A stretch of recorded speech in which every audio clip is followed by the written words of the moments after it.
क्या माने कि इस बीमारी से हम लोग निजात पा लिए या कुछ चांसेस भी रह जाती हैं टीकाकरण के बाद का में? टीकाकरण के बाद ऐसे तो निजात पा लेंगे, निजात पा लिए हैं, लेकिन 1-2 केस ऐसा 99.9% हम लोग कह सकते हैं कि ये बीमारी की रोकथाम के लिए सही है। लेकिन अब 0.1% कहीं भी कुछ डिफेक्ट रह सकता है। आपको इंजेक्शन पड़ा? जी, पड़ कोई गई। परेशानी हुआ?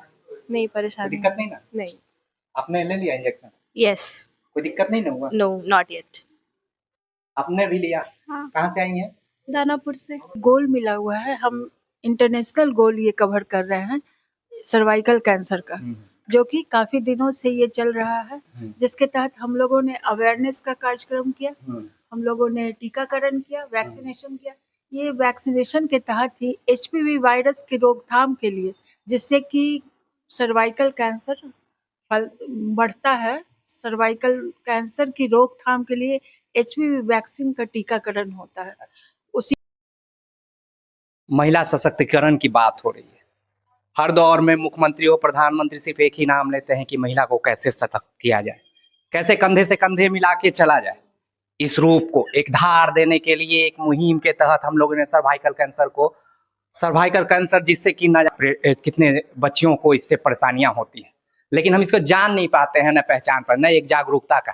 इस मुहिम में बहुत दिन से जुड़ी हुई है हमारी रश्मि रानी मैम, जो एक प्रयास कर रही हैं कि कैसे लोगों को इस बीमारी से बचाया जाए। आइए हम जानने का प्रयास करते हैं कि आखिर इस मुहिम को मैम आप कब से लागू की हुई हैं, कब से ये चला रही हैं? ये इस साल का हमारा गोल है। मैं इंटरनेशनल संस्था इनर व्हील क्लब आशियाना पटना से बात कर रही हूँ।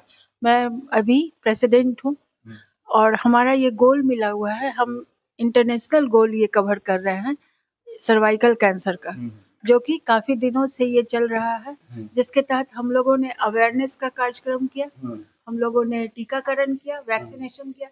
ये वैक्सीनेशन के तहत ही एचपीवी वायरस की रोकथाम के लिए, जिससे कि सर्वाइकल कैंसर बढ़ता है, सर्वाइकल कैंसर की रोकथाम के लिए एचपीवी वैक्सीन का टीकाकरण होता है।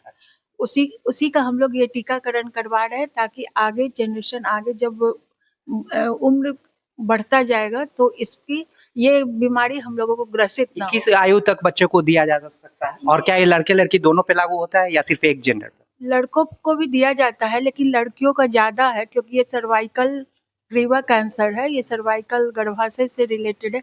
ऐसे लड़कों को भी दिया जाता है, जो कि गर्दन के पीछे होता है, और ये लड़कियों को ज्यादा 9 साल से शुरू होता है। 9 साल से बड़ी लड़कियों को ये वैक्सीनेशन क्या शादी के पहले दिया जाता है या उसका बाद भी? जनरली शादी के पहले दिया जाता है, लेकिन यदि शादी के पहले नहीं दिया गया तो 26 साल तक हम लोग दे सकते हैं, और 26 के बाद अब 40 साल तक ये दवा, ये टीकाकरण शुरू हो गया ये है। टीका लगने के बाद कितनी प्रोबेबिलिटी रहती है, चांसेस कि इससे मुक्त हो जाएगा, या कुछ चांसेस भी रहते हैं कि ना इसमें? हम लोग तो 100% उम्मीद करते हैं कि मुक्त हो जाए लोग, बीमारी से जो ग्रसित न हो, उसका पहले से बचाव करे।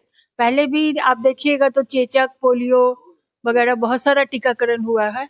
ये कोरोना के बाद ये वायरस जो ये ज्यादा ये बढ़ना शुरू हुआ है, जिसके तहत हम लोग कोरोना के बाद ये काम शुरू किए हैं। तो इसकी प्राथमिकता हम लोग क्या माने कि इस बीमारी से हम लोग निजात पा लिए या कुछ चांसेस भी रह जाती हैं टीकाकरण के बाद का में?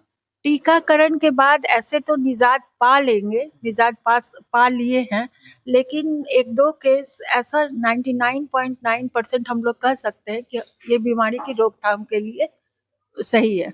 लेकिन अब 0.1% कहीं भी कुछ डिफेक्ट रह सकता है। आपको इंजेक्शन पड़ा? जी, पड़ कोई गई। परेशानी हुआ? नहीं कोई परेशानी। दिक्कत नहीं ना? नहीं। आपने ले लिया इंजेक्शन? यस। कोई दिक्कत नहीं ना हुआ? No, not yet. आपने भी लिया? हाँ। कहाँ से आई हैं? दानापुर से। आप इंजेक्शन ले ली? कहाँ से आई हैं? दानापुर से।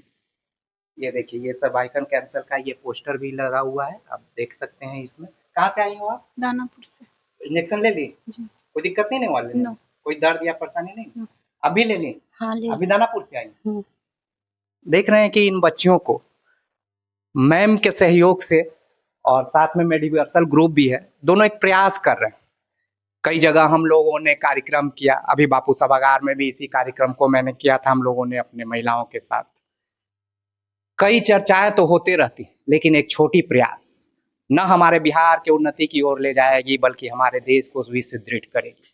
महिला सशक्तिकरण को खास करके कंधे से कंधे मिलाने की जरूरत अब नहीं है, अब कंधे से दो डेग आगे चलने की जरूरत है, ताकि समानता की नींव रखा जाए न सिर्फ अपने बिहार में बल्कि पूरे देश में। इस मुहिम को सार्थक बनाने के लिए जो ये लोग निकल पड़े हैं, अब प्रयास करेंगे न सिर्फ जन जन तक पहुंचाने का, हर हॉस्पिटल हर सामाजिक कार्यकर्ताओं को ऐसे ऐसे प्रयास, छोटे प्रयास करें ताकि हमारा बिहार उन्नत हो और बिहार की उन्नति में देश की उन्नति है। इन्हीं बातों के साथ मैं राकेश रॉय पटेल